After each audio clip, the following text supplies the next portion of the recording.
Croeso cynnes I chi gyd, a very warm welcome to you as you join from all over Wales, all sorts of different backgrounds. I can see a little bit of bookshelf envy I'm going to be feeling in a minute. It's quite amazing how we've all seen inside people's lives in a way that we've never seen before. How are we doing? So let me just come back to there for a minute, and I'm just going to resize that so I can see everybody's faces. Is everybody okay in and happy? Lovely. Hello, can you hear me? Yes, absolutely. So we'll do a proper introduction in a minute. I'm just going to wait for a few more people to pop in, and I'll keep an eye on the waiting room as we go. So I just want to say again, a croeso cynnes I chi gyd, a very warm welcome to you all from the Career Development Institute, and particularly from CDI Cymru Wales. Absolutely delighted to welcome you to our first digital forum in this land of constantly zooming from one Zoom to the next. I don't know about you, but I'm beginning to get a little bit seasick occasionally. And it's interesting, I think, the pace of change that we're all living with, whereas we used to have a gap between one meeting and the next. Now we just flip to the next link, and we seem to be going faster and faster and faster. And I'm just slightly worried we're all going to sort of tip over in a minute and that sort of running to a finish line that isn't really there. But anyway, just a very warm welcome to everybody from me. And also, I'm just going to let, have I got anybody else let in? Yes, I have. I've got people piling in now. So that's why I'm sitting here prattling furiously for a few minutes, just to let everybody come in, so that we can make sure we've got a good cohort in. So we've got 21 on this at the moment. We have got 40 registered, but we've got a little bit of movement in that, and some people coming in later. So once again, croeso cynnes I chi gyd, a very, very warm welcome from the Career Development Institute, and particularly from CDI Cymru Wales. I'm going to hand over to Jan now, who some of you may not have met, but Jan is the Chief Executive of the CDI UK. So I'm going to stop talking now and hand over to Jan, who's going to welcome you and explain how we're going to host this, and then we'll start from there. Over to you, Jan. Thank you. Good morning, everybody. Thank you for that introduction. My name is Jan Ellis. I'm the Chief Executive of the Career Development Institute. I think we're probably in our third year of working across Wales, running this forum about 3 times a year now, and it's fantastic that this morning we've got so many people. I think it's potentially our biggest meeting of the 3 years to date. Perhaps online is going to be a thing of the future moving forward, and it's something we will ask you at the end of the meeting, whether you think it will be a good idea to work online for future meetings of this group. It's certainly a way that perhaps we can cover practitioners and colleagues across the whole of Wales, rather than focusing on one central venue for a meeting. A little bit about the process for this morning. I will chair and introduce the speakers. Can I ask, as part of the protocol for running the meeting, that all the participants keep their mics on mute, because I think it will cut down the background noise with so many people taking part. We're expecting about 30 in total, I think, this morning, possibly a few more. So we'll work on the mute principle unless you wish to speak or you're one of our keynote speakers. We'll also use the chat facility. You're probably familiar now with Zoom type online digital meetings. There is a chat facility. If you take your cursor to the bottom of the screen, you can click on the chat box.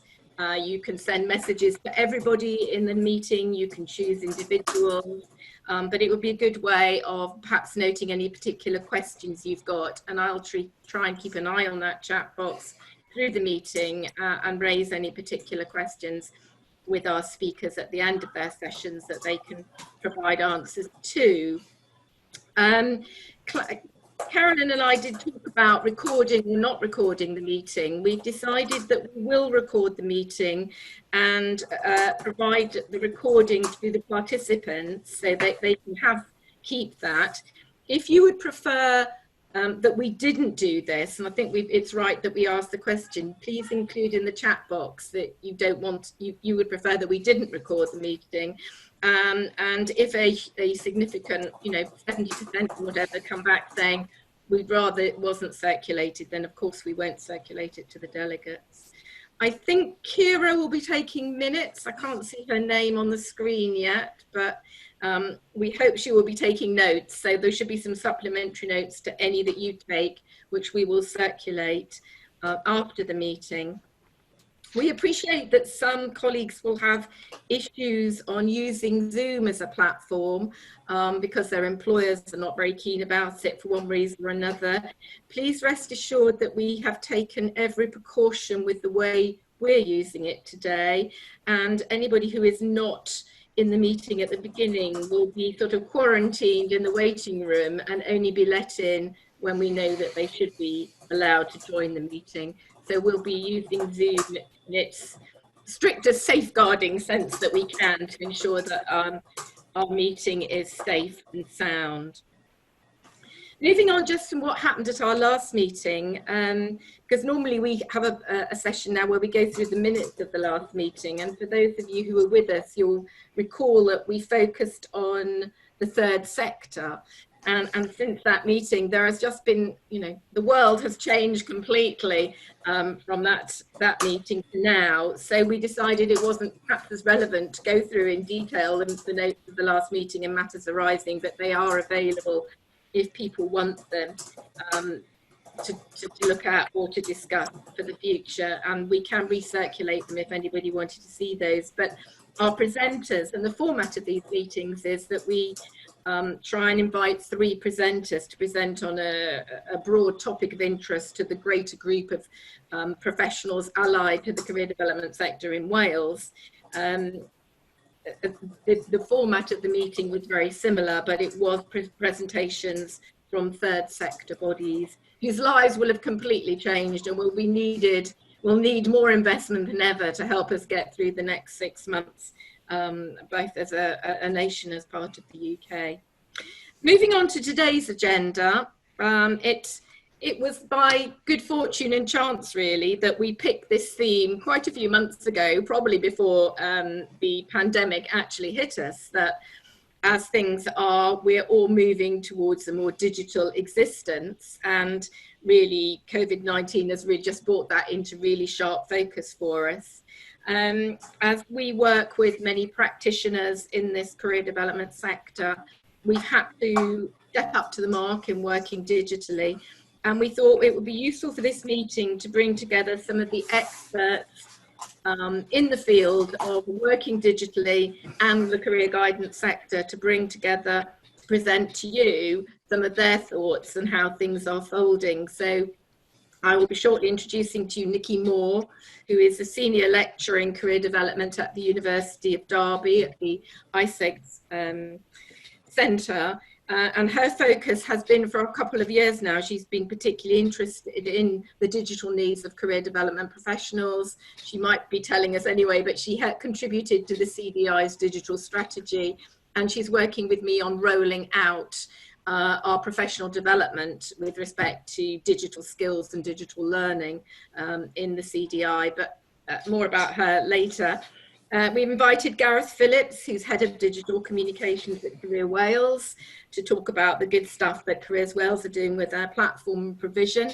And then I'm going to invite Carolyn, who is our Careers Associate in Wales, our Project Associate in Wales, to give a digital perspective about managing groups and working online, which I'm sure will be of interest to everybody, but also something about how everybody can take steps to enhance the digital provision that we provide. There's a lot of information out there, and it's not perhaps as scary as you might think.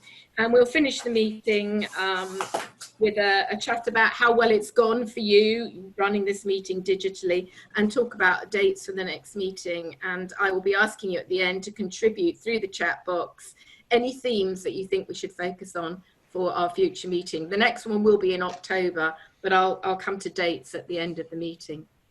So without more ado, I'm going to invite our first speaker, Nikki Moore from the University of Derby, the senior lecturer in career development from the university, who introduces us to the digital needs of career development professionals and the work she's doing there. Nikki, welcome. And please unmic yourself. There we go. I'm unmuted. Can you all hear me? Yeah, okay, right, thank you. So thank you very much for inviting me to come and talk to you about digital skills today. As Jan said, I work for the University of Derby. I hope many of you are aware of the International Centre for Guidance Studies, ICEGS, which is where I'm based. We undertake a number of different activities at ICEGS, one of which is teaching and learning activities, and we work really closely with Jan to deliver conferences and things, as well as running our own programmes, an MA in careers, education and coaching, for example. We also do some consultancy work, and this is really where our international moniker, if you like, comes from. We do work around the world, and I do have an international portfolio of activities, including some work that I did in Kosovo a few years ago now to help them introduce digital technology into education there. And this is really where my interest around digital first started. The other thing that we do an awful lot of is research. We're very keen on developing the evidence base, and we're really pleased to work with Jan and the CDI on trying to understand what the digital skills of the members of the career development sector actually were, so that we could use that information to start building support for career development practitioners around the UK. So what I want to do today is to share some of my thinking around the results of that research. And of course, the things that have happened have really coloured this. So in this brief 20-minute presentation, what I'd like to do is for us to think about the actual skills that people told us that they'd got, and maybe how these have served them in the current crisis. Think about what skills people actually need to develop in order to be thoroughly effective career development practitioners. And then think about different ways that we can actually meet those training needs. So what I would say actually before I move on is that when I've done this presentation quite a few times over the last few months to different audiences, and each time I do it I have to update it because of the current crisis, and so you know, some of this is actually my thinking about what I've seen and heard from people, not just on the data that we collected from the research.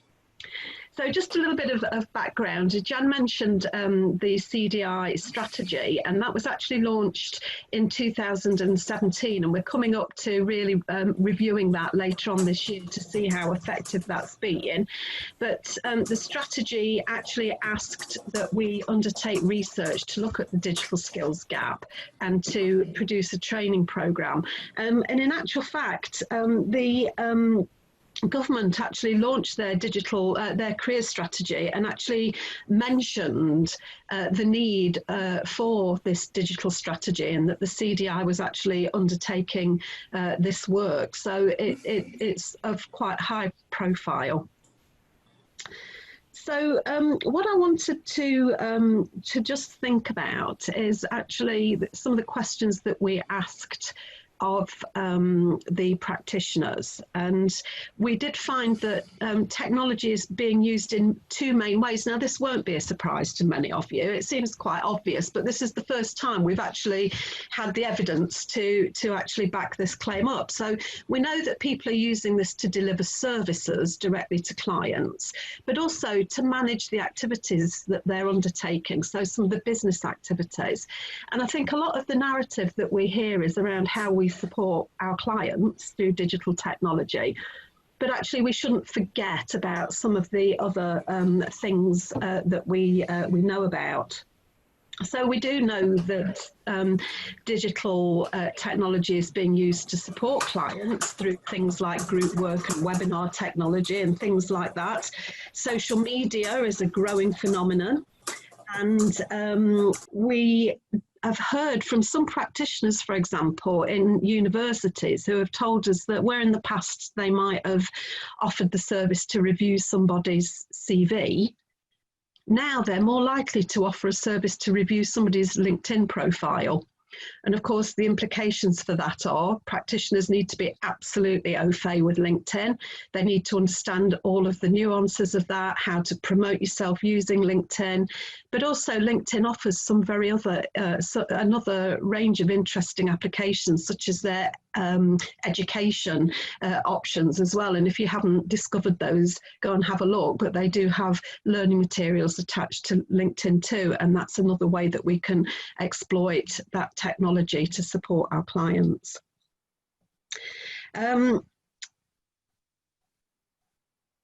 One of the things that people told us was that technology tends to make them more efficient. Now, you may draw in a breath there, thinking about the current situation.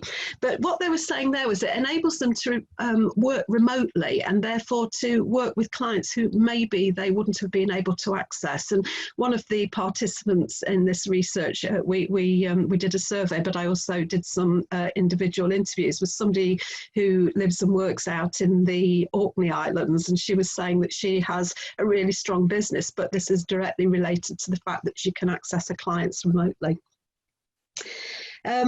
However, some people did remind us that whilst this is all fantastic, we do have to recognise that not all of our clients are actually very good users of technology, or indeed they may not have access to the kind of devices which allows them to connect. And I think if you listen to the narrative in the media at the moment about the current virus situation, we are hearing that there's a social divide here, and that some young people from deprived backgrounds don't have the access to technology that we perhaps sometimes wrongly assume that they have. And we need to be mindful in the way that we develop our services so that it's all encompassing. So we don't need to throw all our eggs into the technology basket, but that we do need to think about a more stratified approach maybe. Of course, the types of activities that practitioners are using to actually manage their work, that's a different range of options. And some of the interesting ones that I heard about were things like apps that help you record your time associated with different contracts. And for those of you that do contract work for many different organisations, keeping a track of the amount of resource that you've allocated to different contracts is quite tricky. And if there's an app that can help you do that, well, that's fantastic. I hadn't heard of it at the time, but I was reassured that this is, you know, a really useful thing to have in your toolkit. And of course, they're the obvious things like Microsoft Word, Excel, you know, all of those types of things, Outlook, managing your time through your calendar, etc., and tasks and those sorts of things. So people really were telling us about a fantastic range of ways they were using technology. But of course, this wasn't everybody. So what has the pandemic told us? I keep an eye on a number of social media platforms, and what we find is that there's a much more rapid movement towards digital applications than previously. Of course, we're all very familiar with Zoom now, as Karen noted earlier on, but there are a whole range of other things that people are using. And one of the tasks I did this morning was to just go through Career Matters to look at some of the articles that have been in the magazine around the applications of digital technology. But also Career Matters does a review of different apps. And there are just a phenomenal number of really interesting and useful apps. And of course, we need to understand what these are and to start becoming proficient in using them. And this pandemic has really illustrated the need for understanding these and embedding these within our practices. And of course, as I say, webinars. Well, 10 weeks ago, I think it would have been unthinkable to think that webinars would be such a large part of our world, but most of us can move seamlessly between many different platforms. And I often ask, if I'm interviewing students online, for example, there's a new thing for the MA, which of the following platforms would you like to use? Google, Microsoft Teams, Zoom, Skype, you know, and the list seems to grow each week with the number that are available. But we're using these seamlessly. And as Caroline said, we're moving from one to another now. And I noticed when the pandemic started, there were not so many webinars, but now I spend an average of 5 hours a day in webinars, either teaching, meeting, learning myself, lots of different ways, but 5 hours a day of webinar interaction. Actually, that raises a number of issues around mental health, safety and online security, all of those things. So, of course, this is great. It's helped keep us connected, but there are some things that we do need to think about in order to keep ourselves going. It's not just all plain sailing. So we have some questions around barriers and enablers to the use of digital technology. There are a number of barriers, including school policies. And I know that I've struggled often if I've been delivering training with teachers who are in schools. You know, there are firewalls and, you know, certain things that can't get through those, or bandwidths, which have made it quite difficult. So certainly, I think the pandemic will have ensured that schools need to think about that. And certainly one of the things the CDI has done has drawn together some issues around safeguarding and working with young people online through the questions that have been raised by online forums and practitioners. Is it okay to do one-to-one guidance interviews, you know, with young people in schools? And so the CDI has been trying to find a way of supporting that. Other barriers, quite obviously, are lack of skills, both of practitioners and clients. And one of the things which is an enormous barrier is this issue of technology failures. And I know that when I started delivering all my lectures online, I was really quite nervous of this. But I think what's happened over the pandemic is that people have done this more and more, and they're actually much better at resolving the problems. And, you know, I've been better at helping people who are accessing my webinars, who may be struggling to hear or see or what have you, how to resolve that. So that has improved a bit, but there are still issues around bandwidth, etc., which are of real confidence inhibitors with practitioners.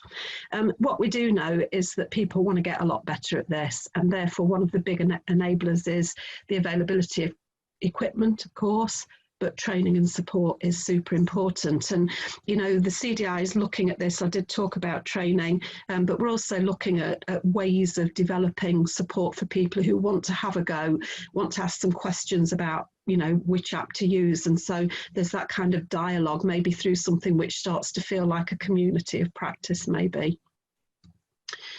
I think what I do believe about the pandemic is that necessity is the mother of invention. And what I have seen is, I think, practitioners becoming more and more brave about this. And one of the famous quotes from the research was somebody who said, "Why use Microsoft Teams when a post-it will do?" And I actually think that mentality was quite prevalent, perhaps amongst older and more established. Sorry if that sounds stereotyping, but I do believe this is true. Kind of the older established practitioners, but actually everybody's doing this now. And so you know, I think that attitude of a post-it will do has really become very outdated. And I'm sure if we repeated this research next year, we wouldn't be hearing that. Okay, sorry, I know I'm sort of yabbering here, but one of the things that they told us, the research participants, was that there's an increasing move towards working from home, and the traditional working spaces have been replaced by often home offices and that sort of thing. And this actually throws up some really interesting issues for me around the kind of blurring of home working and family life. And I've seen so many and been part of so many webinars where kids have appeared in the corner of the screen or what have you, or have even become part of the webinar. And some of those questions for me are around, well, what is the impact on kids seeing their parents working at home You know, this is a really interesting phenomenon, and I do hope there's going to be some research about this, because this blurring of life and work in the way that the virus has given us an opportunity to explore, you know, it may have an impact on how young people see the world of work. Loads of devices being used. People are managing business from phones, from PCs. People are referring to screens now and devices and technology. Lots of different types of technology are being used. But of course, again, this requires new thinking, a new mentality, working from home. And I think many of us have been battling that over the last few weeks and months.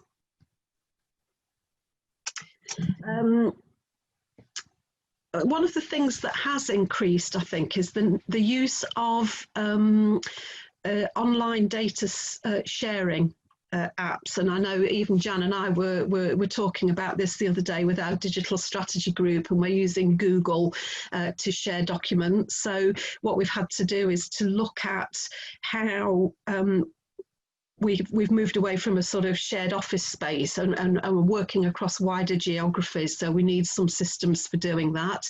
And of course, again, what that shows is that there needs to be some protocols in place, and you know, some data security issues need to be addressed so that we're using and sharing data safely. But sure, the time is now to get on and do this, and to learn these skills, and to apply them in practice. So I just briefly wanted to touch on digital literacy. This is a term that was actually coined, well, digital career literacy was coined by Tristram Hooley a number of years ago when he developed the 7 C's of digital career literacy. This is slightly different. So this isn't about career literacy. These are about the skills that we need on an everyday basis to manage our working lives. And these are the actual pillars that I used when I did the research, and they also form a really helpful framework for us to assess our own digital skills. And one of the things I want to talk to Jan and to Michael, our new digital person, is how maybe we can find a way of supporting people to audit their own digital skills against these pillars. I just want to very quickly run through them so that you can see what we're talking about here. These have been derived from JISC. These are an organisation that support universities to develop their digital skills. And I used these pillars when I did the work in Kosovo, and they held really well there, and I think apply well to the careers sector as well. So the first one here you can see is ICT proficiency and productivity. This is about confident use of devices, staying up to date, that sort of thing. Digital communication, collaboration and participation. This is, as you would imagine, using technology in a safe, ethical and legal way to communicate. Digital creation, problem solving and innovation. This is around how you make new artifact, digital content, and maybe how you use research applications like online surveys or Mentimeter, those kinds of things, to resolve a range of problems. The other 3, information, data and media literacies. This is about data management, actually. So yes, of course, it includes things like Excel. Being able to organise information using that kind of application. But it's also around things like if you've been on and done a Google search and you come up with some really useful websites, you can often lose them again straight away if you don't actually curate those sources of information. So it's kind of developing those skills to manage by bookmarking and all of those skills that we're starting to get to grips with.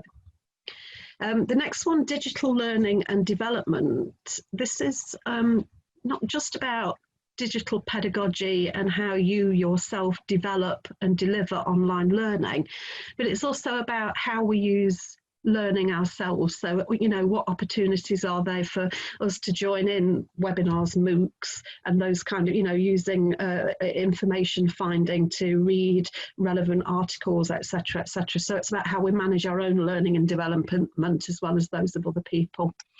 And then the final one is around digital identity and well-being, and some of the issues I covered earlier about mental health, making sure that you are sharing the sort of information you want to share with people, and not making blunders in terms of sharing with the public instead of your friends on Facebook, those kinds of things there.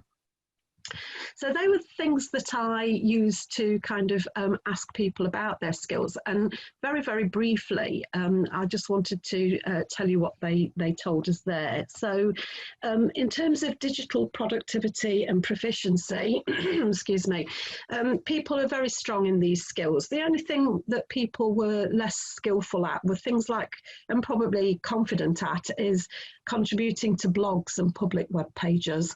And I do know I have a blog myself. The first time I pressed the sort of launch button for that was a very scary moment, but actually you become more confident in doing that. So it's about how we support people to gain the confidence to share their ideas. In terms of information, one of the things that we found were people were very strong on running advanced internet searches, and things like copyright laws and things like that, and reacting to being hacked. They were feeling okay about those. But what came across really strongly for me was that in terms of what people were feeling they'd like training on in this particular area were things like how to produce really eye-catching PowerPoint slides and Prezi slides, those kinds of things, how to use infographics and how to use applications for designing posters and leaflets. So these were things that people were flagging as wanting more support with. 5 minutes, Nikki, is that okay? No problem. Practitioners are less confident in using digital technology to support others' learning, although they were pretty good at accessing their own learning online, and we need to learn something from that. So one of the things I think we'll be looking at through the CDI is how we support people to actually develop those online programs of learning. They are very different. It's not just a case of like putting your materials up, as some people have thought. There's a real sense of how you lead people through a logical program. So all the different steps and the different types of media that you can attach to different types of activities. So it's not straightforward, and we need to think about that a little more. I have noted, I don't know whether any of you are part of the UK career leaders group, or the community of interest that the CDI have for career leaders. But some of the things I've noticed are that there are a lot of requests for people who want materials and support for virtual delivery. And of course what this does do is give them nice worksheets, but it doesn't actually tackle this issue of digital pedagogy. And I think what the crisis has shown us is this is a big area for development, and I don't think it's going to go away. I think there is going to be an increasing need to be doing this so that we can reach clients, and I think the crisis has shown that that's going to be a bigger issue going forward. There are going to be far more people that we need to be working with, be they young people in schools approaching transition, or indeed adult workforce who are going to need support in reskilling or what have you. One of the things that we found in terms of digital identity was that people are very strong about controlling this. They're very confident, but one of the things they are reluctant to do is challenge the behaviour of other people. So this was particularly parents challenging children, because I often felt kids knew more than they did. But somehow or other, that sort of notion of when we see colleagues even doing things that we perhaps think may be a little bit concerning, how we have those conversations with each other to check each other, and that's part of, you know, kind of mentoring and support and good colleague relationships. So think about, there are some issues around how we audit our digital skills. And again, these are things that we're currently exploring through the CDI. We've recently appointed a policy associate to lead on digital learning. And we've got a brilliant programme of digital bites. These are very short but full of impact learning activities. And we've been overwhelmed by the number of people who during lockdown have been accessing these. That's a really good sign, but do look out for those. And of course, as we continue to roll out the strategy, there's going to be more and more sort of ways of learning and hearing about digital. So keep an eye on things like Career Matters as well, where there's always an article in there about digital technology as well. So I have put a few references up here. I know you're going to get access to the slides. There are references here to the digital strategy, but also the bottom reference there, Moore and Czerwinska, is the full report on the research that we did. And if anybody's interested in reading that, you can click on that link and it will take you through. And of course, if you have got any things that you'd like to discuss with me about the findings in that research, then please don't hesitate to get in touch with me at ISEGS, and I'm happy to chat with people about that. So that's me done, Jan. I hope that's within my deadline. Deep breath. Thank you very much, Nikki. And that Understanding the Use of Digital Technology report is on the CDI website. Anybody can just download it from there. It's on public access if you want to look at the full document, which is very detailed. So thank you for that whistle-stop tour of highlights, Nikki. I think the issues around skill development for our sector are really key and critical going forward, and that skills audit is really useful as well. And I know Career Wales have also done their own skills audit around digital, which has been really useful to how they've developed and rolled out services. But perhaps we're going to hear more about this. I have checked the chat box and there don't seem to be any questions, Nikki, but if you're staying around a bit longer, perhaps some will come in and we can pass those on to you if you don't spot them yourself. But let's move on without further ado and invite Gareth Williams to be unmuted and to give us a bit of an overview about what Career Wales are doing in terms of their digital offer and what they've learnt going through the recent pandemic situation about how people are accessing services digitally. Gareth, welcome. Thank you very much. Just click on here. Does that come through okay? Have we switched? Yeah.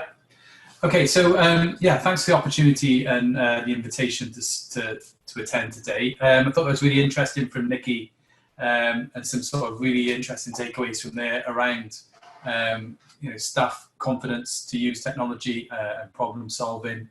And I think it's really interesting when we look at digital skills and competencies. I always one of the sort of key things I always say to people is don't underestimate how the skills you develop in your personal lives currently, using video technology to keep in touch with friends and family, sort of decision making and research, social networking. They're all skills that we're developing really rapidly in our personal lives and can be sort of transferred over into our professional lives. And I think that's always really important when thinking about developing our digital skills, that blend between what we develop in our personal lives and how we can apply it professionally. So obviously I think everyone here will be reasonably familiar with Careers Wales. So obviously with the all age independent careers information, advice and guidance service for Wales, 630 staff, 30 plus locations around Wales. And our change in life strategy, which some of you will be familiar with, really sort of defined our digital transformation journey through this customer-centered blend of face-to-face and digital service. Over the past year, we've been looking and evaluating and developing our new 5-year vision. And I think a lot of that now is going to be shaped by what's happened in the last sort of, well, a bit longer now, the 5 weeks, and how that will impact our strategy going forward for the next 5 years.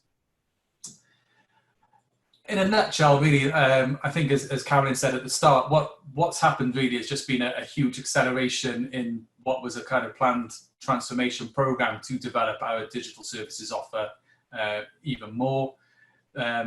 We were already working towards remote working, reviewing our use of buildings and trying to benefit from things like Teams and video conferencing internally.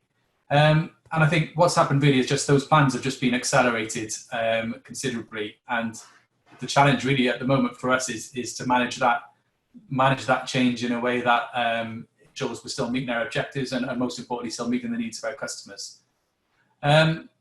Like we say, you know, we're a big fan of innovation in Careers Wales, but it has to be sort of purpose focused.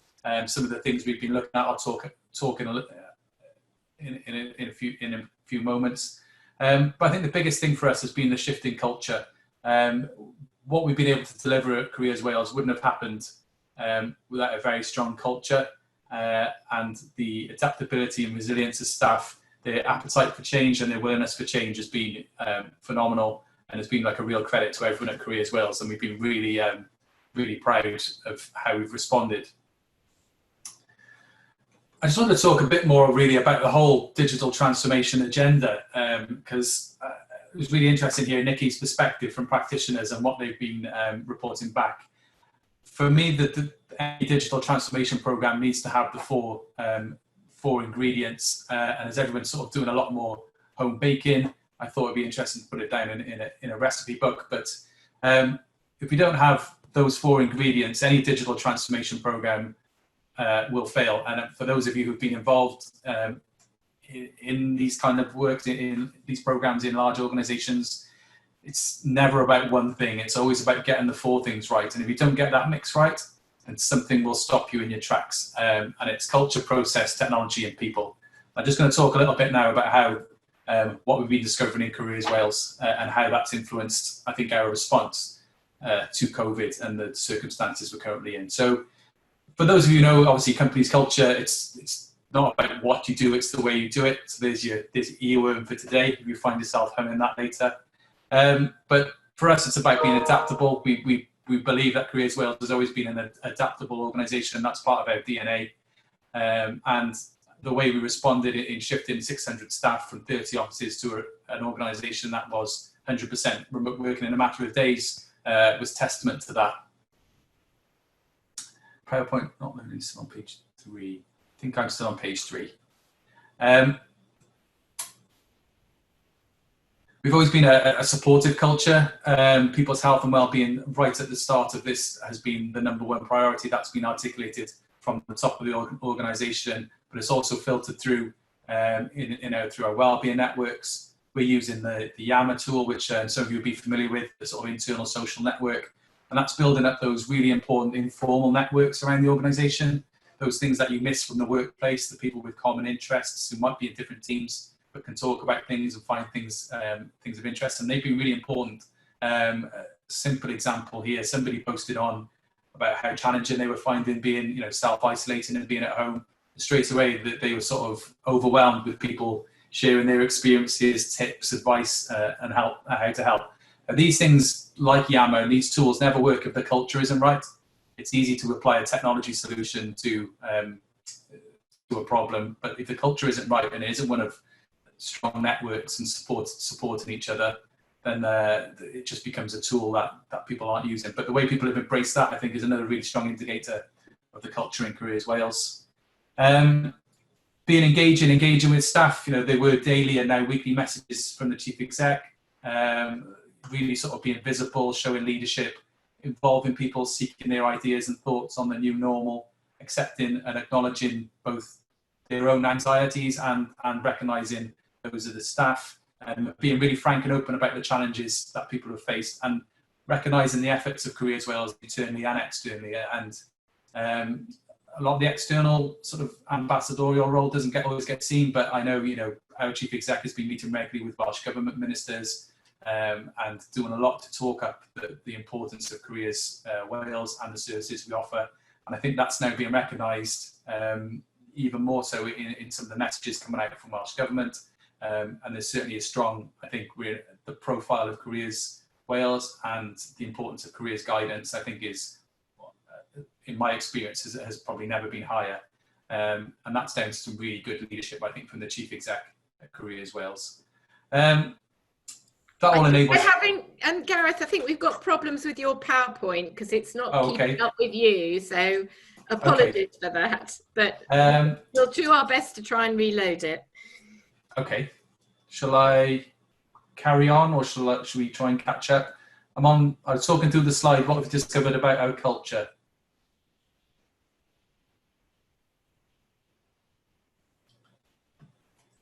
Okay. I would carry on, and Carolyn will keep working at it, but we'll send out obviously the slides to everybody. Okay. I think yeah. So in terms of innovation, you know, we've got a sort of clear plan around. You know, we want staff, you know, and we want practitioners to experiment. We're quite happy. You know, we've got ways of, I suppose, a culture where we, you know, fail fast, learn fast, scale up. We're looking at things like online jobs fairs, virtual work experience. We've developed vacancy bulletins, looking at obviously developing our approaches to video guidance, both for adults and young people, group sessions, delivering advice through SMS. We've had considerable growth around our social media channels, in particular Facebook Messenger, and also developing our approaches to chatbot and our live chats and our web chats. So they're just a few things here, but all of this, like I said at the start, really was on our plans, and what's happened really is just all this has been accelerated, and for us it's about how we manage that. Going back to the ingredients, processes, I'm a big believer, even though I work in what's sometimes perceived to be a creative kind of role, I'm a big believer in processes. They guide us through decisions, and in times of uncertainty, having good processes is really important. But I think what we're finding is they need to be adaptable if they're gonna help and not hinder. And we need to be reviewing all our processes now to be looking at how they can support us to become what essentially would be a more agile and outcome-focused organisation, and how we can learn and adapt those to meet their business needs. And when we think about processes and when you start mapping them out, recruitment, financial performance, recording, business planning, governance, decision-making structures, all these things I think are now in scope if we're going to develop a new, as we emerge into a new normal or new ways of working. And I think we can't underestimate how important that's going to be. In terms of technology, we've been very fortunate to have had a forward-thinking IT program, and that was really underpinned our ability and gave everyone the confidence that they needed to adapt the business and be able to work from home or from remote locations within a matter of days. I think it gave staff the confidence that we had the technology to do the job that we needed to do, and a lot of that is about the hard work to make it simple, the things that people don't always see, that the IT, our IT colleagues have been working tirelessly to do, almost essentially under the bonnet of the Careers Wales infrastructure, to make sure logging on and you know, being able to use various applications has been as seamless as possible, but within that sort of really important secure framework. Really interesting what Nikki was saying. I said about the skills and capabilities of our staff. What our IT help desk is reporting is fewer calls around some what perhaps would have been basic sort of requests. There's a lot more self-help. People are problem solving themselves. And I think that's one of the most important digital competencies anyone can have. The ability, you know, we've all started using new technology like PowerPoint slides that don't load, or being in meetings when we're on mute, or we haven't got the camera on. And I think that ability to kind of relax and work those problems out for yourself is a key indicator really of how of digital competencies. It's that confidence to problem solve. And what my IT colleagues always just describe as a picnic problem, which is a problem in chair, not in computer. And I think that's really important, and a real indicator, I think, that we've got a growing, the digital competencies and confidence of people in Careers Wales is growing. We're getting more and more requests for customers, from our customers to use different channels. We've had requests for interviews via WhatsApp, and a growing number of video interview requests. Again, we're learning as we're going, we're developing, we're piloting, we're testing things internally with some of our staff's young people, and really learning as we're going. We're not, like I said, with some of the policies and processes, like Nikki said, need to keep pace with some of the practices that we're adopting. But we're in a place where now we're saying, this is the new normal, and we've got to have that appetite to innovate and learn as we go, and recognise that sometimes things won't be perfect, but that's no reason we learn fast, we fail fast, and we move on. And I think that recognition really that if we're going to be a future-ready organisation, digital and technology, how we use technology to meet the needs of our customers is just going to be core to how we develop as an organisation. And underpinning that is our use of live data and analytics, and our use of automation for processes that really can make all our lives simpler. From a staffing point of view, or from a people point of view, like I said, leadership's been really important through this, like it would in any company. But I think being open, being visible, talking openly to people about what the new normal will look like. I think staff will, showing that sense of gratitude and acknowledgement of the circumstances we're in. I think it's really interesting to think about the future leadership skills as well, of what we're going to need in an organisation in the future, because the idea of the boardroom and that kind of scenario is going to be very different. I think the leadership skills of people across an organisation, really in a digital age that's accelerated, is going to be really important. What we've noticed is challenging and changing mindsets. It can't be mandated from the top. You have to take people with you on this journey. And one of the things we've been doing is reaching out to staff, asking for their input and their thoughts and their ideas on what our recovery will look like as a business. And it's been really interesting. I think, like any digital project, you can take 85% with you, but there's always that core of people who need that extra support, who may be uncertain, who may not have confidence, and I think they're always a key point to take those with you. That digital inclusion, both for our staff and our customers, is really important. I think there's a risk at the moment that we overlook that. The hard to reach people who've always been a challenge are now harder to reach sometimes than they have been before. Some customers will have digital exclusion needs that exclude them from some of the resources we're producing. We need to be thinking about that. And in Wales, probably like lots of places in the UK, digital exclusion isn't just a wealth indicator or a poverty indicator. It can just be as simple as not having a good broadband connection at home, or not being able to participate in active online activities. And I think we need to make sure that just as practitioners and as resources are being developed, we're thinking all the time about those people who won't have access to digital technology. And I think the other thing from a company point of view, I think just not underestimating the importance of informal networks and communication. I think certainly, networks like this have got a big role to play in that kind of informal knowledge sharing, information sharing, reassurance, learning, sharing of thoughts and ideas. I don't think that can be underestimated at the moment. And it's, we're getting that internally within Careers Wales, but I think there's a bigger role to play across the sector. It's certainly a strong indicator again of the type of culture that we want in Careers Wales. Next steps. I think it's really important that we don't go back to where we were. We need to sort of build on what's gone well. Really interesting within, a sort of month or so when we've been engaging with staff, the number of staff who are saying, as difficult as this time has been, the balance of home life and work life and their well-being has improved.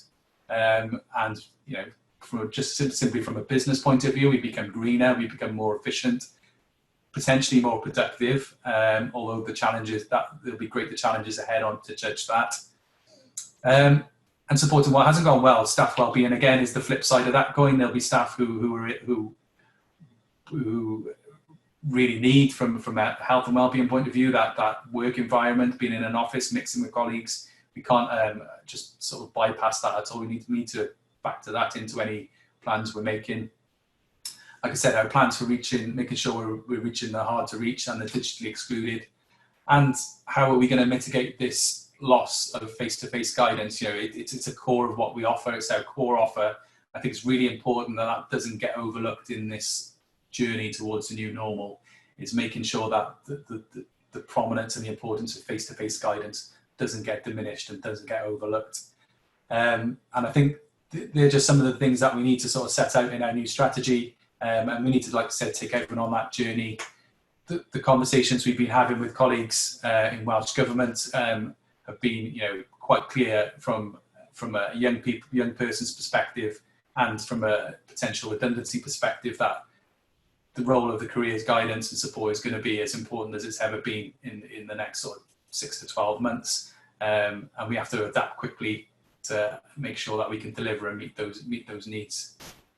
So that's where we are. I think, for us, it's about learning the lessons. It's about perhaps we've probably been more innovative. We've accelerated.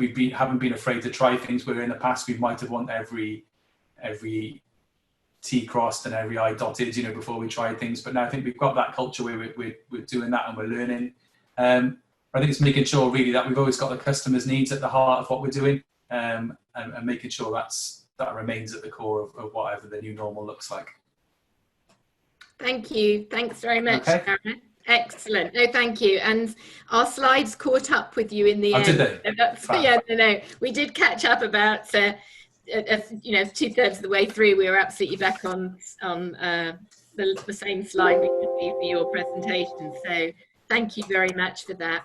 I'm going to have a little break in a few minutes, but just before we finish, I wonder if I can ask you a question, because Nikki dwelt on this as well, about the social divide. Now, many of the organisations taking part in today's session also work with young people and adults who are disadvantaged.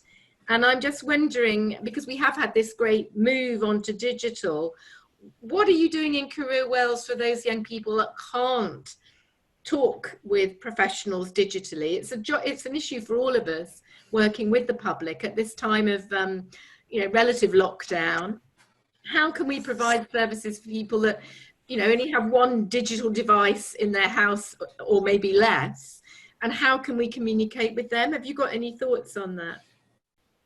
We have been reaching out to those people through SMS, an email. It is hard. It's probably is the biggest challenge we've got, is reaching those hard to reach groups who have become harder to reach. But I think it's also important when you think of these things. It isn't perhaps about now. It's almost dependent on the relationships that the advisors have built up in the months before or the years before in some cases. So the vulnerable people who may be in different circumstances and less fortunate have that relationship, that trusted relationship with the advisor in the school. They know who they are. I think it's about building up those relationships, which will really bear fruit, rather than just perhaps turn into a digital channel now and expecting them to respond. So it's not a quick fix, I think, and perhaps that's what we need to be thinking about, is how we build those relationships up with those more harder to reach, perhaps vulnerable groups, way in advance of when their need becomes a little bit more acute. Thank you. Perhaps colleagues can add to the chat box anything they're doing which are innovative, or you feel are really helping to reach our clients that you have and colleagues that you have who cannot work digitally in quite the way we're expecting people in the brave new world. I think good opportunity to have a break now. We're going to sort of take everybody off their line, as it were, for 5 minutes, and then we'll be back to continue with the second part of this morning. So good opportunity to have a coffee or whatever, just for a 5-minute break, because I appreciate back-to-back digital is quite grueling, and that's how our lives are these days. So just a 5-minute break now, and then we'll come back with the second part of the presentation. So thank you. But please do come back. We've got space for 25 people on video. It should work okay through Zoom. So lovely to see you back again, hopefully refreshed and watered. I'm going to hand over now to Carolyn, who, as you know, is our project associate for the CDI in Wales and wears many hats. The first presentation she's going to make is really looking at things from a practitioner perspective, about some good practice in managing groups digitally, which I'm sure after today we'll all be able to put into practice. So Carolyn, over to you. Thank you, Jan. Please reassure me you can see my slides, because they're showing here. We can see Brilliant. them. Always good to know. Excellent. I'll just keep my mute off for a minute so that you can start your slides, and then we'll know they're working. Okay, brilliant. Thank you. I was just smiling as you introduced me there, Jan, just because I was looking at Tim's comment there about not saving bandwidth. He's got 2 children floating around. And that comment earlier about, you know, seeing kids and dogs and things in pictures. I was online with one of the big recruiters, one of the big 4, the guy who was early careers lead for them. And he hadn't turned his laptop round, so he had a blank wall, so he had the whole of his lounge behind him. And at one point there's his wife walking past in a toweling dressing gown, and my eyes are trying not to look that way. And if anybody's a fan of Dave Allen and remember him talking about the lurching teenager, he duly joined in his pajamas a few minutes later. And I was just reflecting on how it was such a different image for one of the big 4 to appear like that Tim's comment made me smile. So thank you for the introduction, Jan. I think we've probably got most people back now. I've put this slide up not for bragging rights, but simply to give you a little background of where I come from. So I worked in industry and tech beforehand. I've always had an eye on tech and see what's happening with it. And then had a career crisis, which led me to my true north of becoming a careers advisor, which is an absolute joy and pleasure every day when I work. A couple of things there just to flag. One, I've been very privileged to look after the Career Development Institute in Wales. It's for me a privilege and an honour, and it's a badge I wear with pride, and it's part of my business activities. I took voluntary severance from Aberystwyth University 5 years ago to set up Career Alchemy, and I've been working digitally one-to-one and one-to-group with people for the last 5 years. So I spent quite a lot of time in this tech space, and I'm going to look at some of that and some considerations just when you're putting together support for your learners in groups. This is very much not the one-to-one stuff, but the group stuff. These are the sorts of organisations we work with as a business, and I'm going to talk to you about one of these projects in particular, the one with creative and cultural skills, and also some activity I'm doing with UK Government Cabinet Office.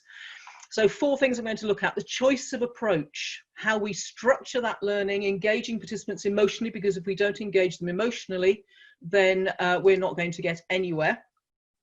Because they won't learn, they'll just be a block in front of them. You know, they'll chuck a log in their path and block them learning. And so we have to help them past that. And then also I'm going to have a look at some digital tools as well. So kicking off with the choice of approach. Now, we all, I'm sure, are familiar with virtual learning environments. So we're familiar with Blackboard and Moodle and LearnDash. But we may be less familiar with some of the webinars that we've already alluded to, that we're all becoming experts in 44,000 different webinar platforms every day, a different challenge of finding where the screen share button is, for instance. So we're spending time on Google Meet, WhatsApp, we're looking at GoToWebinar, we're also having a little wander around Microsoft Teams, we're playing spot the person's image on the screen as they all move around, and same in Zoom. But webinars do provide a tremendous way of working with people, not just in this sort of meeting, but actually as a teaching and learning and development activity. So this is the first thing I wanted to share with you today, which is a pilot I've been leading for the CDI across the UK, looking at how we use webinar technology to develop a concept called virtual career coaching circles. Now, these are based on the theory of Otto Scharmer, the U-Lab theory, if anybody's come across that, this whole process of whole body holistic development. And this is where we have a group of 6 or so people with a facilitator who meet once a month. The facilitator usually stays the same. It can rotate around, but every one of that group comes with a case on a rotating basis. So week 1 it'll be John, week 2 it'll be Mary, week 3 it'll be Frianne, etc. And so that case giver gives their case, the thing that's concerning them.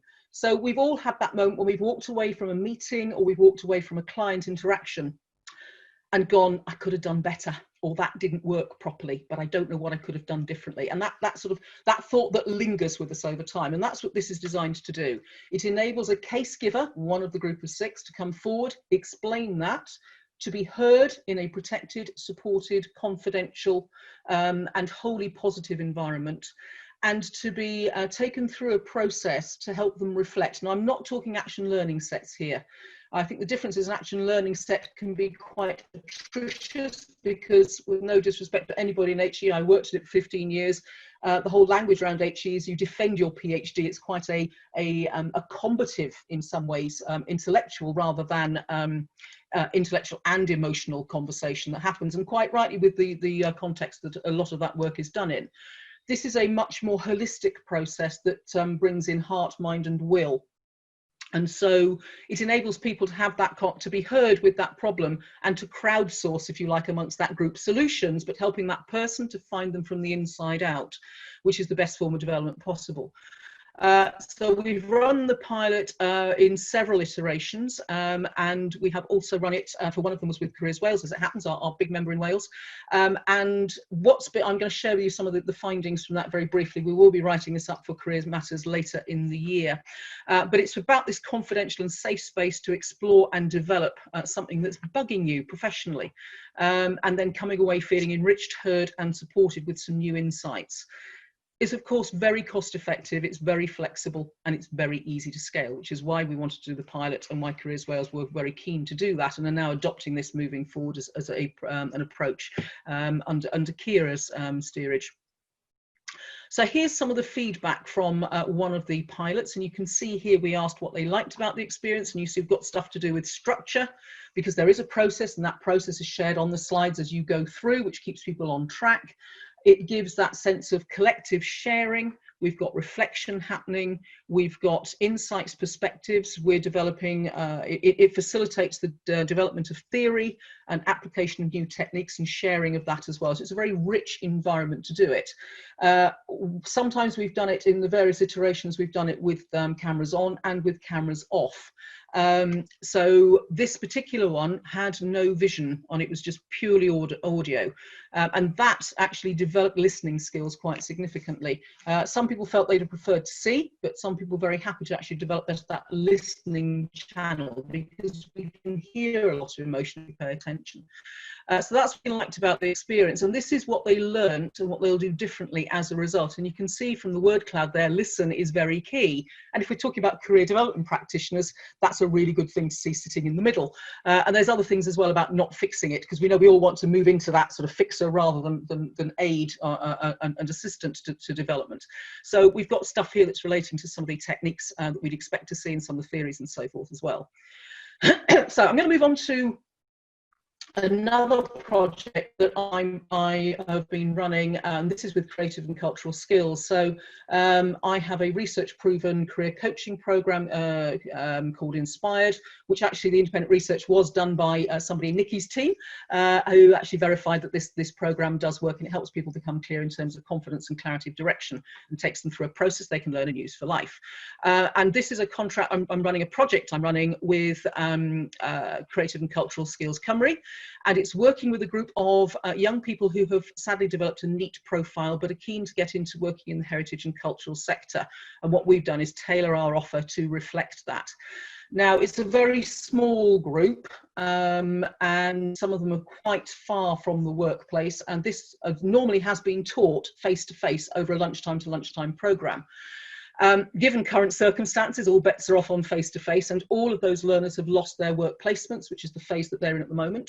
And so what we've done is adapt the programme to deliver it digitally, and it is working, I think, probably better than face-to-face, because we have a very well-formed group now, 3 or 4 learners together. We deliver through Slack. When I say we, it's I'm delivering slides, teaching in the same way I'm working here now with you. We use Zoom for that. It's recorded and then shared back if they're happy to do that. Sometimes we do, sometimes we don't. And we're using Slack as a means of providing that central focus, because Slack, apart from anything else, is free. So anybody working in the charity sector, this is being used using free software that has really proved a way of creating a digital cohesion for that group of learners. So we're using Zoom. We're going slightly, we're doing bite-sized chunks. So they're about 20 to 30 minutes on Mondays, Wednesdays and Fridays, and that bite-sized chunk is important.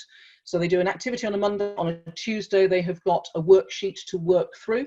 For this particular project, that's done using interactive PDFs, but I'm going to talk about another project where we're using that technology slightly differently, using technology differently. So it's not just an interactive PDF, but it's online forms and stuff, and I'll share that in a minute. So with Slack, therefore, a free tool that enables everybody to take part. You can have private conversations, you can set channels, as you can see up here. This is covering the team members, which is why it's got confidential stuff on there, because the last thing I want to do is breach my code of ethics. And so that's covered there, but you can use all sorts of tags and create channels and so forth. It's a very flexible platform, and you can post documents and so forth in it. So that's Slack, and the team is responding really well, and we're getting into really deep career coaching conversations incredibly fast because they feel safe and can have that experience online privately with others that are in the same place as them. This is my chance to fly the flag for the CDI and pick up on what Nikki was saying earlier about the digital bites that are being offered, and there is one coming up on Slack shortly, and there are also others that are coming up as well. If you joining these, you get the recording, you can play back afterwards. So another project, third one I wanted to highlight today, is using Facebook as a social learning group activity. Again, taking that same research proven program that uses the United Nations Strategic Sustainable Development Goals as a lens onto career and helping that career choice. So I was just picking up a message on a chat box then. We're doing exactly the same program, but we're using different tech to deliver it. So instead of using Zoom, we are using Facebook Lives and live streaming into a private Facebook group. I'm using a piece of tech called StreamYard, which is incredibly cheap. It creates a virtual studio for you that you can invite guests in. And you can see here some of the guests that we've had in. So we are very fortunate. We are being supported. This is a Cabinet Office project we're having help with. And we're being supported by 20 stellar individuals who are all members of the Career Development Institute. They're all on the professional register, and they are supporting any parent and teenager that joins the group. That's the purpose of it. It's our response to helping people pick up the aftermath of COVID. And you can see here some of the people that we've had in, so you'll probably recognise it. I think Jan will recognise some of these faces. You recognise Julia Popperton, I'm sure, and John. These two you may not recognise, but it's enabled us to have guests in that young people and parents can interface with. So this is a Paralympic medalist, Liz Wright, who's absolutely charming. And then Daisy Craden, who's a name you won't know, but if I said Sir Tom Moore or Captain Tom Moore, she is the PR brains behind, and we were the first people to do an interview with her that now is helping us attract more people into the platform. So we're using Vimeo to store that. And what that's doing is helping us to do this digital curation of magic moments and learning. So that's the Facebook program. Now, at this point, again, shout out for a CDI activity. CDI is active on Facebook. There is a professional community of practice, which I think Nikki also referenced. And here you can see the screen grab from it. It's been going a couple of weeks, and it's got something like 400 members already in there chatting and talking away. So that's a member benefit that is free for anybody who's a member of the Institute. So that's done my sort of choice, and I think the choice of approach depends on who you're going to reach. So the reason we use Facebook with parents is because parents, the demographic of parents is that they are in Facebook. Slack gives that more free environment for the younger folk to go and use, and is a little bit more flexible than WhatsApp is. So if I just have a quick sip of water, excuse me, I've got a frog in my throat. That's it, drowned me frog. So we've got them in a group, we're supporting them technology-wise, we're teaching and learning and developing them together, but we need to structure that learning. We need to give them a map to orient themselves to the learning platform. So the first session has always been, particularly with Slack, is to do some screen share around how to use the platform, what it's about, to make them feel comfortable. They adapt very quickly as digital natives. And then we're spending time actually helping them to understand that journey that the learner is on, so to feel scaffolded in that development.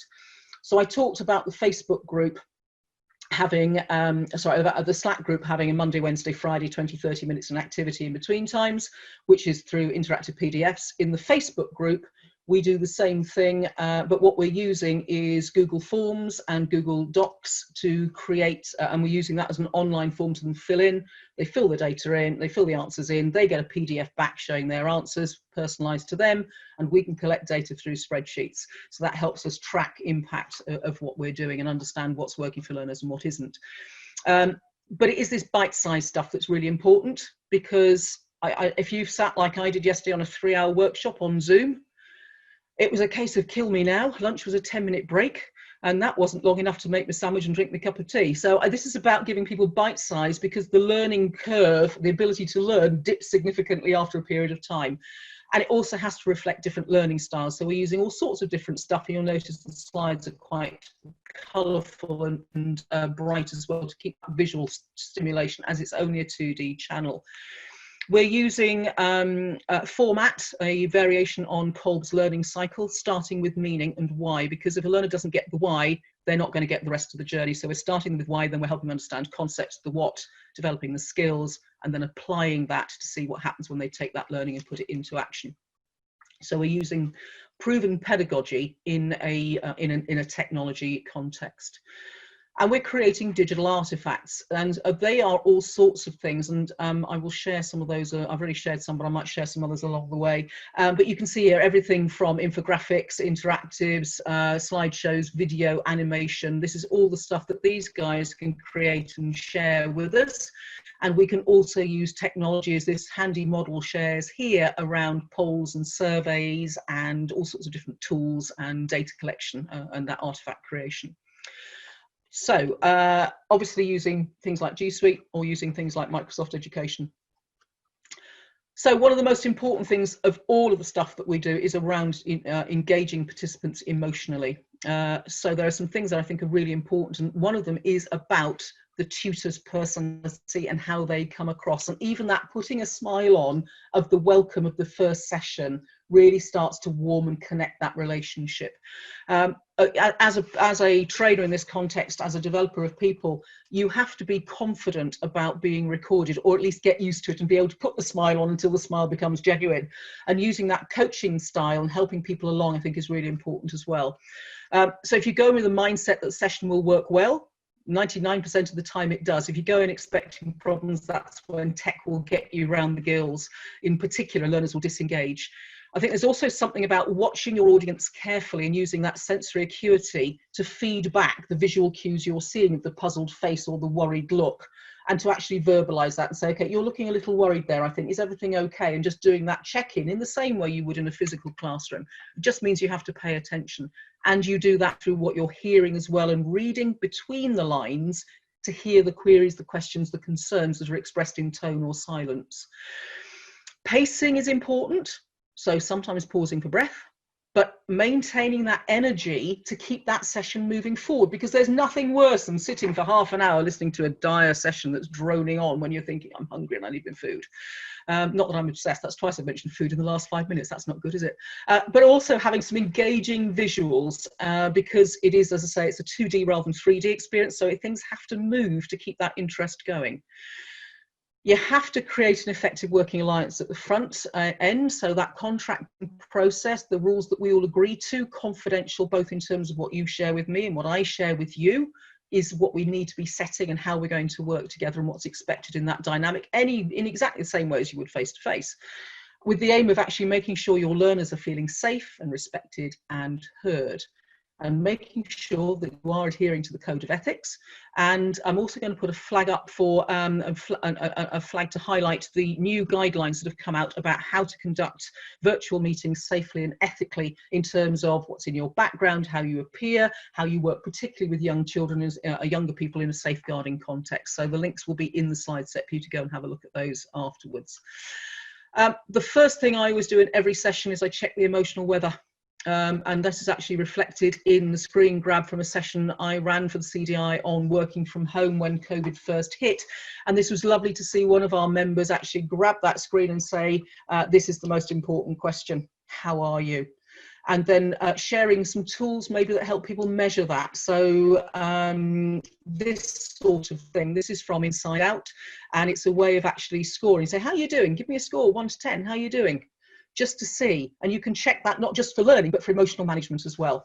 I did one with the Cabinet Office on this particular project, this Boost project, part of the Inclusive Economy Partnership, which is about levelling up for financial inclusion, mental health and transition to work. And the first thing they showed was this tree, and I can't find it unfortunately, I haven't shared it with us, but it was a tree with different branches on, with people at different stages numbered 1 to 20, and you had to introduce yourself and say where you were on the tree and why at that particular time. And that's a really nice way of getting people to be honest, and I think that's one of the things that's changed significantly since COVID, is that we are actually much more showing our human qualities in the way we work rather than being more closed as business might have been. So we're seeing more of the whole person now. I think we have a role that we can play when we're training. I do this with my clients when we're learning together. If I feel the temperature in the room's gone a bit chilly, then I will actually do something to change the emotional weather. So there might be a sound clip that I will play. If you want to shift instantly, whether it's face-to-face or online, making sure you're not offending the Performing Rights Society rules and copyright, of course, play a track. So if I just mentioned Happy with Pharrell Williams to you, that might well get that tune playing in your head, some smiles on your faces and bopping along, and you haven't even heard it. But it's a way of changing state. Similarly, if I've got a sense that people are distracted, I'll take them through a breathing technique. So I'll get them to do a grounded breath that I'll teach them to get everybody to center and be present right here, right now. And then we can move from there. I'll get them to think about a time when they felt fantastic. So I referenced magic moments earlier. It's something that we kicked off with the Facebook group, was to get people understanding that they had the ability to change state anytime they chose by remembering a time they felt fantastic. Just in the way that changed your state, because I saw the smiles come up as I mentioned Happy and Pharrell Williams. Think about a time when you felt fantastic. Anytime, anywhere in your life, and you can recall that instantly and it will make you feel brilliant. So we did a whole thing around magic moments and sharing them. And here's Chris Webbs, and you might well know Chris. He's a writer for Career Matters and various other publications, and he's also leading for me on moderator team for higher education career guidance support for the Facebook group that we're running. And you can see him sharing his magic moment there, and all I have to do is mention that to him and he smiles. There's one of my learners on creative and cultural skills. If we use the word Dublin, he starts laughing hysterically because he had such a fantastic time there. And you can just, if he's looking a bit down, I'll just go Dublin and he'll change totally. So that managing your team's, your group's emotional weather is really important. And you can also build rapport linguistically. So if you think of the 5 senses we've got, we can use language around, I see what you mean, it looks good to me, I get the picture. We can also use language that's auditory, which says, I hear you, it rings a bell. That clicks. We can do language around, it feels right to me, I can't grasp the point, I catch your drift. All those statements are identical, they're just using different parts of language, sensory-based language, to say the same thing in a language that makes sense to the listener. So when I start a session, I will normally do something that rotates through those groups very quickly to help everybody feel that I speak their language, their subset of language. There are 2 others, so we all know that sweet smell of success, and we all know things like, I can taste success, it's so good I can taste it. We don't use that language, the olfactory and gustatory language, very much, but we do use seeing, hearing and feeling. And one language that computes for everybody, notice I will use the word compute because it does come from that sort of background. It makes sense, it's procedural, I understand what's needed. That is all the same meaning as the others. It's just done in different subset of language, but it keeps everybody connected. And that need to check in and saying, is everything I'm saying making sense? Everybody okay? Just pausing and making sure people have time and space to say something. And I'm aware the clock is ticking, so I'm making sure I don't overrun. So that leads me to my last very short bit, which is looking at a little bit more at some very simple digital tools. And we're going to use another one in a minute, which Nikki's already mentioned today. So digital tools. I love Canva. It's a free piece of design software, and if everybody's used it, you're probably as much a fan as I am. It means you don't have to go and learn some really complicated thing and spend a fortune. You can use Canva, and it's got lots of templates. Canva.com, thoroughly recommended. The links will be in the slide set. You may want to use mind mapping as an online tool with your learners or to plan out your course. You can use MindMap. There's lots of other ones out there that are free as well, if you don't mind having the logo on. If you're moving video files, WeTransfer is an absolute godsend because it's free and you can ship them really easily anywhere around the world at the click of a button, literally. So that's WeTransfer. And also Otter.ai. If you want to transcribe a session, you can upload a video and it'll turn it into text for you. It's got a limit for the free version, I think, of 6,000 words a month, but you can pay for it as well. So for transcribing meetings, really, really useful. Finally, some hardware, just as a flag to some bits and pieces, seeing as how we're all at home. I've got these that I use when I'm doing Facebook Lives to make sure, because they're recorded and they're important. They cost me 20 quid, so hardly bank breaking, but they're about 5'6", 6 foot tall, and they will just even out lighting in the room. and those are the little lights that sit inside, and they've got a little cage that goes over the top. Think about the webcam you're using. 60 frames per second is probably better than 30 frames per second. 1080 HD is what you're looking for. You want to be able to back up what you've got somewhere not on the cloud, because if your net goes down, you're stuffed. If you live in rural West Wales like I do, it's a challenge quite often. If you're going to do podcasts or lots of good quality stuff, you want to take the audio out of your video, then a good quality mic with a plosive shield on it is a really good idea. Or a lapel mic, which are all cheap to get. These are something like £10–11 on Amazon. Other stores are available. And one of my favourite devices, my little wireless earbuds. If I want to go and chill out, listen to music, I just thought I'd put a plug in for them, because they're a great bunch of guys, and they also do little desktop ones as well that I travel around when I'm in the days when I used to do face-to-face training. So there's my whistle-stop tour through the 4 areas of what platform you're going to use, how are you going to structure the learning, how are you going to engage those learners, and what tools could help you.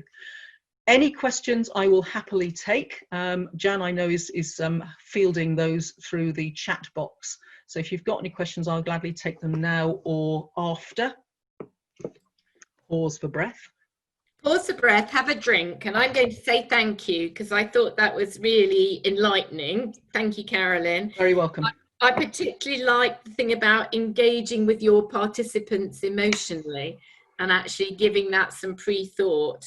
I thought that was absolutely great, and a long list of things that people who are working one-to-one within young people and adults will probably do, but might not be thinking about, and how they can improve. So I thought there were some great tips in there. So thank you very much for that.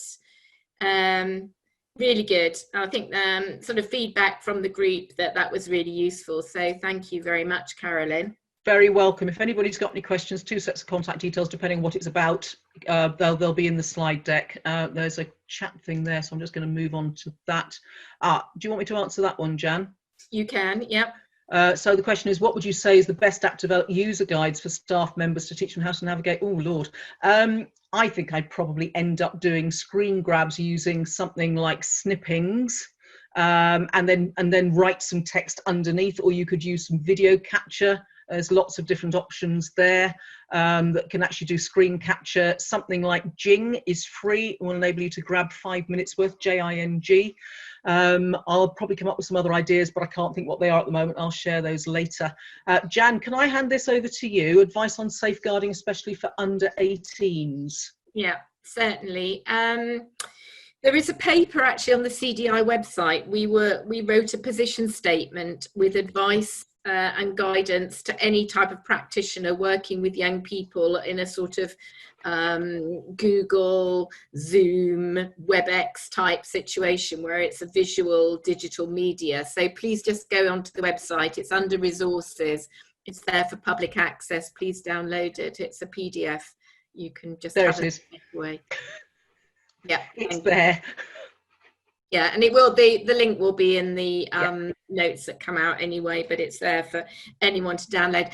I'm wondering, Carolyn, if I can ask you to, when we send out the notes, that maybe you could give your top 10 free pieces of software that you would advise, just what they do, maybe just like 10 bullet points. So, you can go away and use this to do this. Yeah. As we were talking about, because both you and Nikki have highlighted different types of free apps that everybody, I think, would find useful, and it saves us all reinventing the wheel.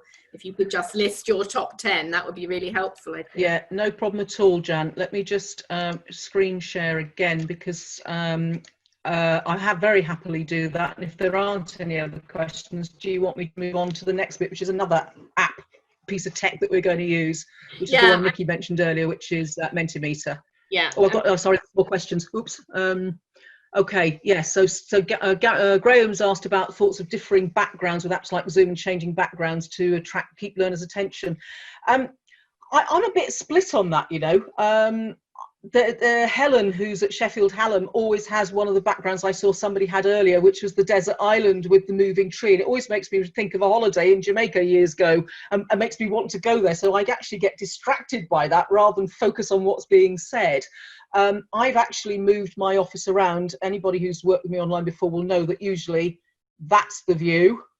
And that isn't helpful when you're working with young people, because it sends out all sorts of images and messages that I don't want to do. So I've actually followed the guidelines for CDI. I've got a plain wall behind me, and I tend to wear something fairly innocuous that's not going to distract. And I'd also say about that, because we are recording 3 times a week and putting them up online, I'm wearing the same, I do wash it in between times before anybody says anything. I wear the same top every time, or a very similar top. So there's continuity over those if you're going to pull that together in some form of series later on. So just think about what artifacts you're creating and how you're going to use those and repurpose them in a way that makes sense and make them look like a whole cohesive approach. So that that's the identity of the organisation comes across as well, and it's easy for a learner to follow visually. So I hope that helped and answered a little bit. Mine's a blank background, but you could also on StreamYard, that actually enables you to do captions on the fly, and so you can actually change backgrounds in there as well. I'll share that one on the list of the top 10. Thank you, Carolyn. We did want to introduce a sort of practical dimension into this session, and that's really what's coming up next. So it's really about getting some feedback and get some participation from our audience, and a tool that we've talked about already today, which Nikki uses and Carolyn uses, called Mentimeter. But I'll hand over to Carolyn so we can do the practical bit. Thank you, Jan. So we're going to do some discovery and help you think about where you are and what you might need to take forward and change and tweak to get value out of the session and from everybody today. So what we need you to do is, if you can, either go onto a link or on your desktop, or use your phone if that's easier. If you can go to menti.com, and there's a code that you'll be asked to put in. So if you can go onto menti.com and pop that code in. I'm going to switch to Menti now to take the next bit forward. The code will appear there. So if you're not on menti.com yet with that code installed, don't worry about it. You can do that catching up. Meanwhile, I just want to do a shout out to Tim to say thank you for sharing the Welsh Government Youth and Work newsletter with the safeguarding information links. We will share that out after this meeting. Okay, so let me stop sharing that and switch to sharing Mentimeter. A minute, where's my share thing gone? The joys of switching screens. Mentimeter, where have you gone? There we go. Okay, so is everybody seeing what digital provision do you offer already? Marvellous. So that's the question for you. Your first question out of 7 that we'll go through fairly quickly. This is just to give you a litmus test, really, to get you thinking about what you might want to change or tweak or drop or include as a result of today. So the question is, what digital provision do you have offer, or do you offer already? And we're already getting stuff to come in. So keep adding that in. You've got up to 6 goes on each of these questions, so you don't need to be a one-trick answer. You can put in as many as you like, up to the 6.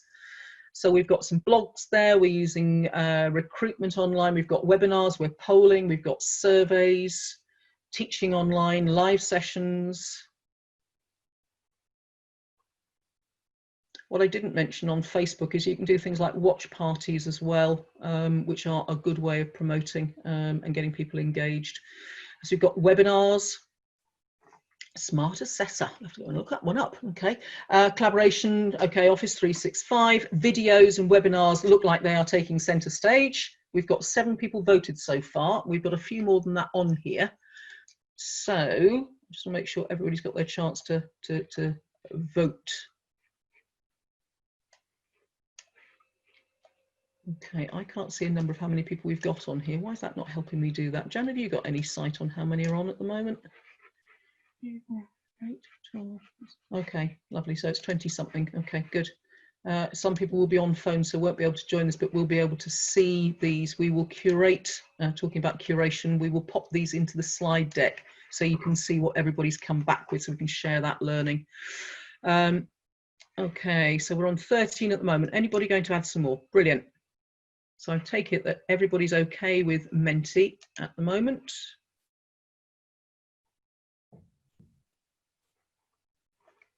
Okay, if you're not actually providing and using the tech in services that you offer, you might just want to think of this from the perspective of in-house training and development of staff, the workforce development piece. So I've got 14 so far. You've got literally 30 seconds, maybe a minute more, because Jan will be on the timekeeping. Is that about right, Jan? Yeah.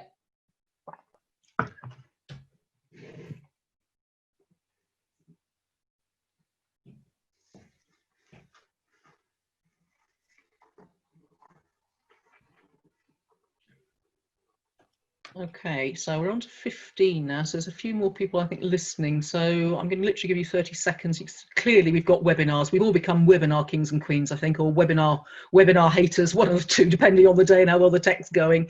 Video is there, one-to-ones, absolutely one-to-one works. For me, there is no difference in the way I work when I'm working one-to-one online as if I'm working one-to-one face-to-face. I'm in exactly the same place. I can sense what's going on in the same way. It's about tuning your senses in. So we've got online journaling, really useful way to learn, both for staff and develop your staff, and also to develop your clients. So nobody's using coaching circles yet. That might be something that you want to have a think about, how you do that for your workforce development, and also some of your learners. So it would fit very comfortably with youth entrepreneurship, developing business owners, having them come and share that online through using that particular approach. And if anybody wants to pick up on that afterwards, drop me a message and we'll gladly share that with you. So if everybody's okay, I'm going to move on to the next one. She said, I'm going to move on to the next one. At this point, it's supposed to have gone abracadabra and let me have the next one. So I'm going to go back one, because for some reason it's not doing that. So that's not what I want to do. Let me go forward, come back. Thank you. So we'll just let Menti have its hissy fit for a second and rebuild. And you can see that first one has been captured there. I'm going to now put the next one up, and your question this time is that one. Sorry, not that one. Where's that gone? Let's go back a second. The joys of doing stuff. Oh, that was a good answer. Thank you for that. Let's do that one at the end. That for some reason has moved. So we'll just reschedule this on the fly and go back to... no, we don't want that one. We want to go to this one. What's working well? This is what happens when you adjust things just at the start of a meeting. We'll delete that one. Yeah, so what's working well for you? We've done digital provision. What's working well? I find that breathing technique quite useful when tech decides to give me a bit of a run for my money. So what's working well for you?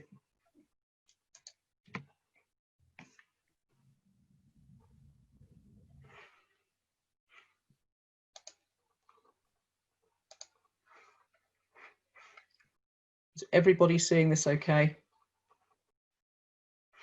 I seem to have lost being able to see what's going on in Zoom at the moment. So Jan, if you could just tell me that everything's all right, that would be really helpful. Oh, brilliant. We're getting messages in. Brilliant.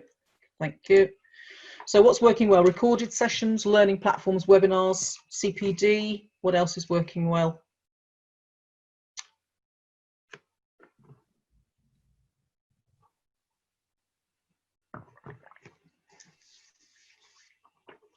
Webinars, it's the W word again.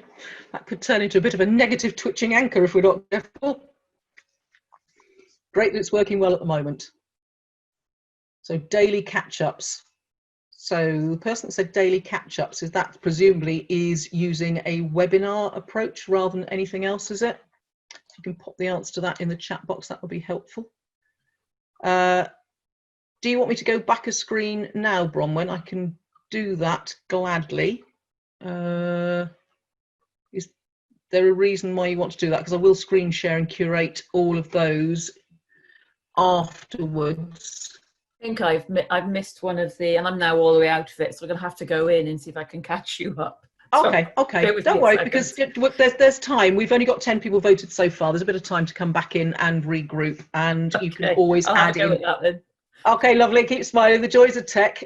You can come back in and catch up, and this will be open for a bit longer, so you can always come back in afterwards as well. I'll leave this open till later today. So we've got lots of stuff appearing there. We've got some smart assessor again. We've got connectivities working well. That's good. Obviously not living in rural West Wales. Screen sharing, yes, simple things. Screen sharing, really helpful. I came across an app yesterday called mural.co, which enables you to do interactive collaboration, ideation using digital post-it notes. Quite a useful technique as well. So lots of things here, but we've clearly got Zoom. I think I've read something that's gone up by 100, it's gone up by 1,000 and something odd % in terms of users, and they are absolutely rocketing. There's an industry sector that's booming. Lots of stuff there, lots of things fairly even, but we've still got this webinar stuff coming through. So if everybody's okay, I'm going to endeavour to move one forward, which I should be able to do. There's normally a little forward arrow that appears, but Mentimeter's not letting me do that today for some reason. So I am going to go back. You can still keep adding while I'm doing this, by the way. And then I'm going to go to this question. What's not working well? So what needs your attention?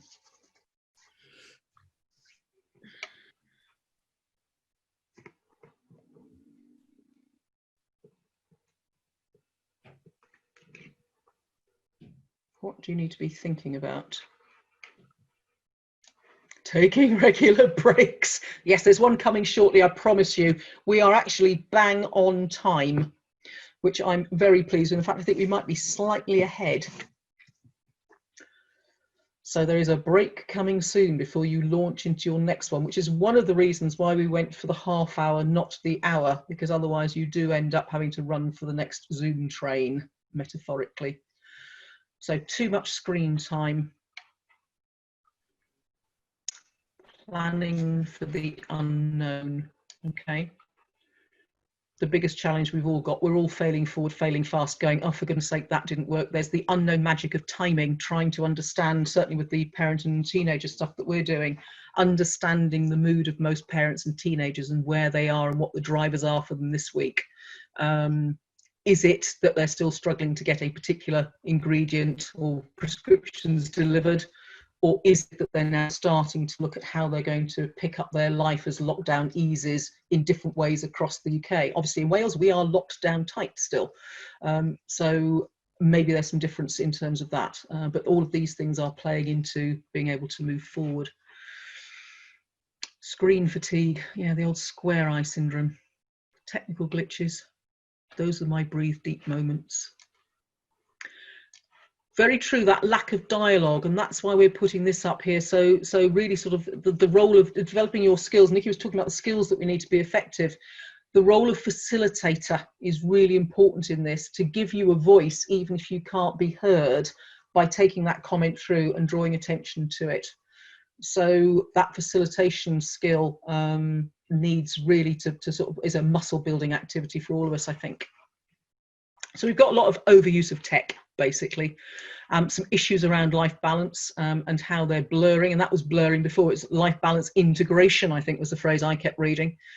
Now we're just probably working far too much, most of us, than is good for us if we're not homeschooling. Good luck to you, all of you who are homeschooling. Mine are grown up now. My heart goes out to you, because that means you're working all sorts of odd hours potentially, and breaks therefore become an issue. I think fatigue is one that a lot of people are feeling, that emotional wear as well, and how we keep people's spirits up. That's that magic moment and a little dose of happy along the way, just to lift us out of a moment of downward direction. So we've got 15 people voted there. I'm going to give you literally a minute more, or half a minute. Anything you want to pick up on at the moment, Jan?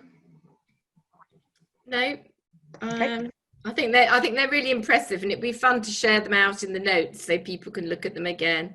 I will screen grab them and put them into the slides, so there'll be the original question and the curated slide image after, so everybody can go back and drill down and use it as maybe a planning tool inside in-house. Okay, so I'm going to go forward. Thank you, Menti. You've given me a different way of doing it today. There we go. So what's missing from your digital provision?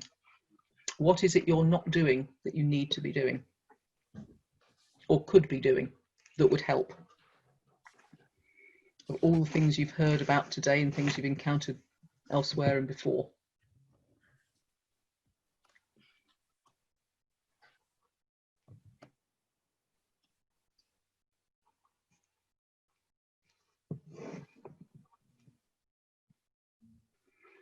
So what's missing from your digital provision?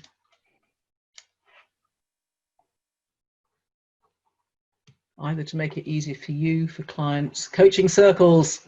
I love whoever wrote that. Thank you. They are hugely powerful. The level of learning in 75 minutes is massively deep. A marketing and comms plan. Yeah, that's a challenge for all of us, isn't it? Trying to be heard in a very, very crowded space and trying to understand what those trigger words are that connect with and land with your intended client base.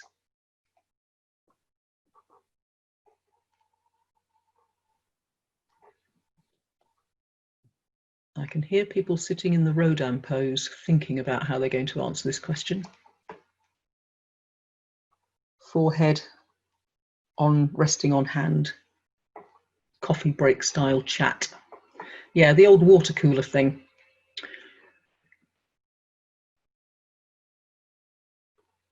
Okay, so we've got some limiting interfaces. Okay, stuff to some tech blocks there. We've got some strategy blocks. We've got some techniques that we could be bringing in. So if we start to bring these in, we can start to move forward. Being more innovative. I think this is one of the great things that's been mentioned earlier. You know, the times of disruption are huge times and opportunities for getting your creative gene going.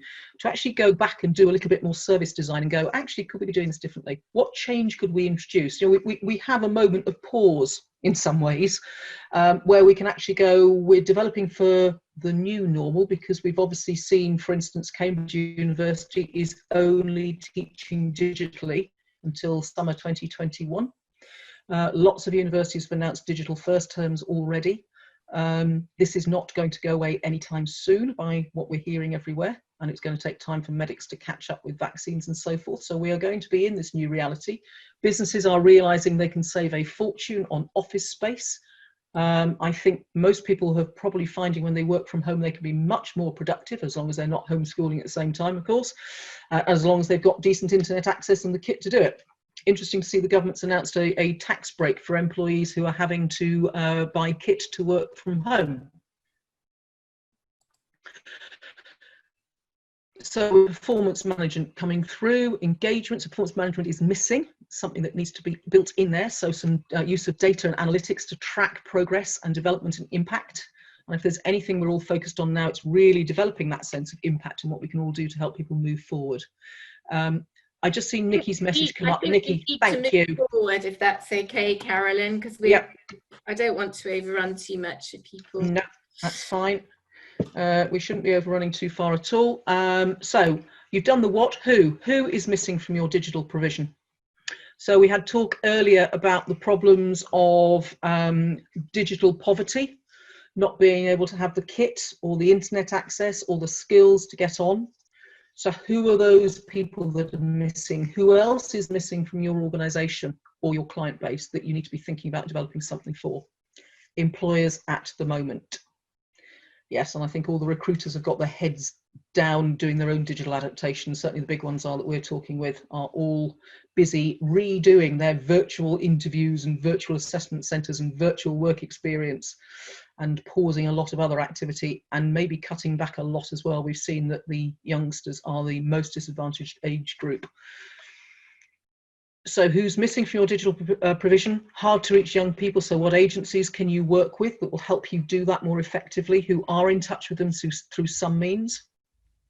It might be somebody like Citizens Advice Bureau, could be in all sorts of different places, could be youth workers, could be council.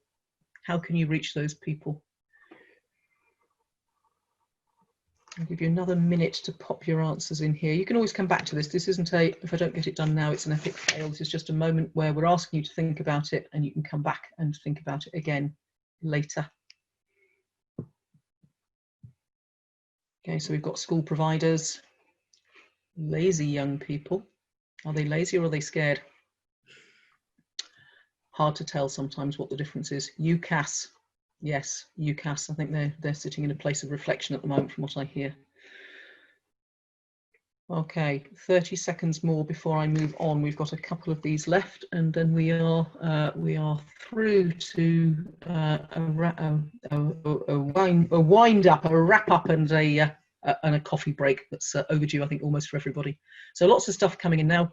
Training companies are missing. frontline learners, learning disability, people with learning disabilities, specialist CPD. Yeah. Lots of good stuff there that's missing. And actually, this is our time. If we've ever got a time as a profession where we can shine the light on the work we do and lead, this is that moment. This is the moment where career guidance is paramount for millions of people. And that's why we have this, that's why all of this matters so much. We've got volunteering, staff on furlough, all sorts of things. Lots of people missing from provision. Okay, shall I move forward, Jan? Yes. Okay, so how can you change that? The people that are missing from provision, how can you change that missing? How can you fill that gap in? Helen, thank you for your comment about adding City and Guilds to that missing section.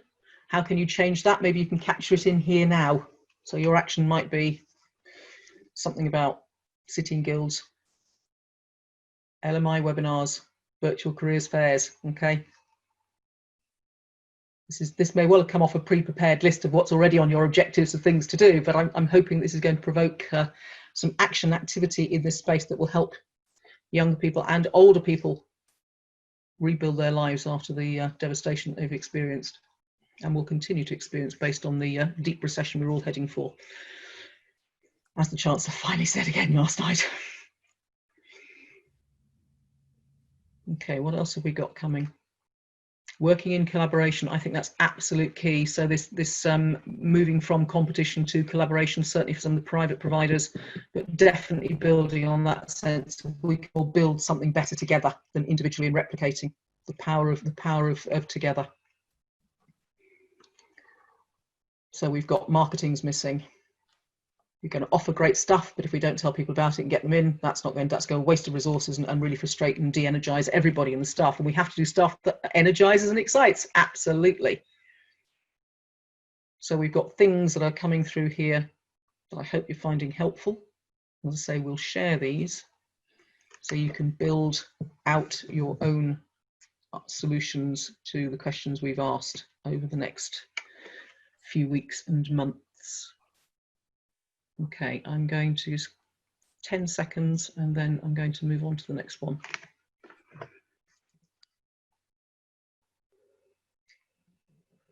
Provide laptops, that's an interesting one. Government's funding to help people who don't have laptops to access in England, and what we need to be doing to make sure everybody can access. Okay, I'm going to move on. Please keep adding as you go. It will all build, and as I say, I will screenshot these at the end of the day and share these out afterwards, and they'll be in the next few days. So, next steps to enhance your digital provision. Your absolute top thing. What's I'll give you two. What are the two things you really want to do? Start jotting those down. I want to see if there's a common pattern to everybody. What are your top two priorities now as a result of this conversation?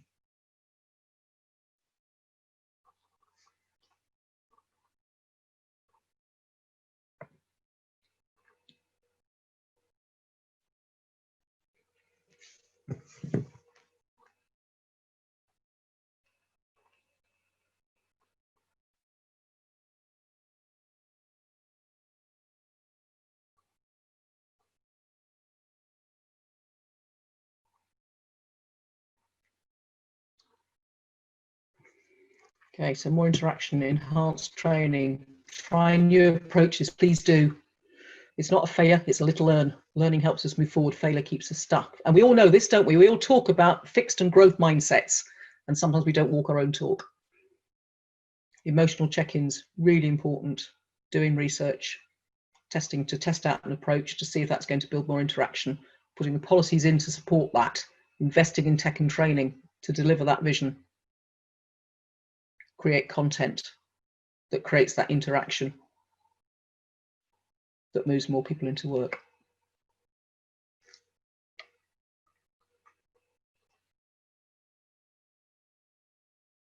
Piloting, that's what we're doing, lots of tests. Pilot, pivot, refine, tweak, keep going, refine it down, test it, rework, Menti-style dialogue. Good to see that up there. It's a really powerful tool, this, because it gives everybody a chance to be heard, no matter who they are, no matter how shy they are. You can do the same thing with Twitter walls as well. I did some sessions with computer science students when I was at ABBA, and they all like the person tech interface rather than actually being heard in a big hall. So we use Twitter, but this does the same thing. Lots of different ways of doing the same thing. So try things, try new approaches. I think that's probably a great place to then move on to the last question. If I can just get the floating palette up, I didn't know they had. Are we going to have a digital meeting next time? Your vote now, yes or no. There's nobody saying no. That's good. What I love about this and why it makes my heart sing is it means anybody anywhere in Wales can join, and we don't have this north-south or east-west or middle and north divide. We can all just join together and work well. So I think we'll take that as a resounding yes, Jan.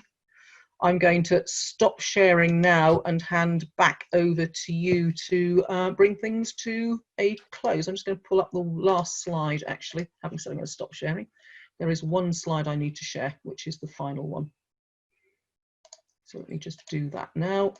And then we've got everything we need just to wrap up properly.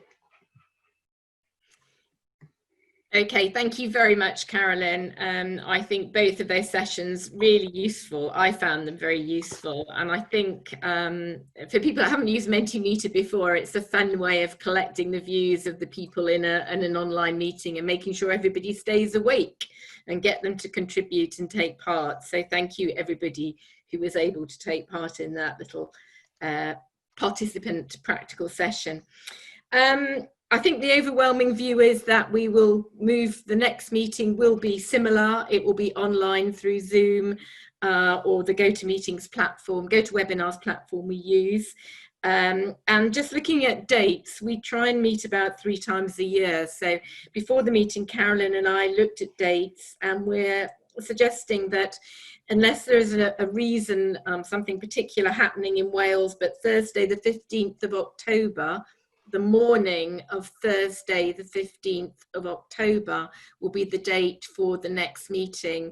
And if I could ask before you leave the meeting, if you've got any ideas for the broad topic heading that we should focus on in that meeting, bearing in mind that we hope by October we will have reached another new normal where whatever bit of the country, the UK you're in, you'll be allowed out from lockdown, and that hopefully schools might be back functioning as we know them, and colleges and employers too might be in a better place. But please do use the chat facility before you leave the meeting to suggest any topics that particularly come to mind today as a result of our discussions. And I want to say thank you now on behalf of our 3 presenters. Thank you so much. I know Nikki had to go.